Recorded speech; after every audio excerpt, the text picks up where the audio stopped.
Wolf, they're in.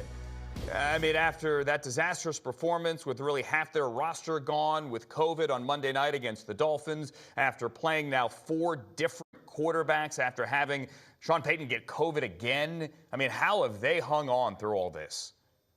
Man, the Saints have hung on because they've overcome the literal storm and the proverbial storm of adversity, probably better than most teams in the NFL this year. Remember, they started the year being displaced to Dallas because they had Hurricane Ida. So they started their year that way. Sean Payton said today to reporters that, look, I felt like that was 2.5 years ago. It really was 3 months ago. And a lot of times you are used to getting bad news, but this season has come back to back to back. At some point, I just smile when I hear the news and say, hey, we got to deal with it. The Saints are in this point because their coach has kept them steady. And you look at it, they're 1 win away with some help with the 49ers for getting in. You mentioned the quarterback situation. Only 2 teams have made the playoffs, starting 3 quarterbacks, 4+ games. The Saints have already done that this year with Winston, Taysom Hill, and Trevor Siemian. So when you look at them on the field, this defense has really carried an offense that struggled all year. And you mentioned Cam Jordan. This is a bunch that's been a top 3 unit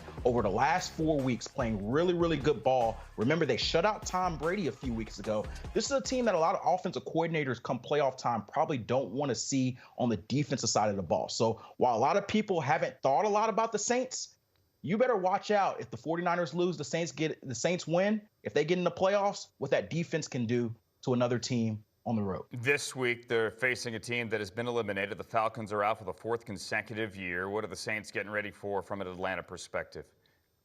Andrew, they lost to the Falcons earlier this year, so they are picking that tape up and figuring out what happened. And Cordell Patterson was a big reason why they lost that game. He went off for 126 receiving yards, and there was a 60+ yard bomb late in the game that went over their head. And so they're really keying on him as a key playmaker. He and Kyle Pitts have really been the face of this Falcons offense. So although we're talking a lot about how good this Saints defense is, they know they have to contain those 2 guys in the receiving aspect for them to win. Their defense has talked a lot this week about their offensive struggles and feeling like, hey, maybe we have to shut out teams. We have to put this team on our back to be able to get there. So they're really focused on winning a low-scoring game, a defensive struggle, and containing those 2 weapons. They know Matt Ryan, as Sean Payton said this week, has got the ball out of his hand a lot quicker in the second half of the year. So they know maybe their pass rush won't be a key, but watch for them to keep their hands up, play tight coverage, and try to limit those 2 playmakers to get that win. And hopefully the 49ers take care of business for them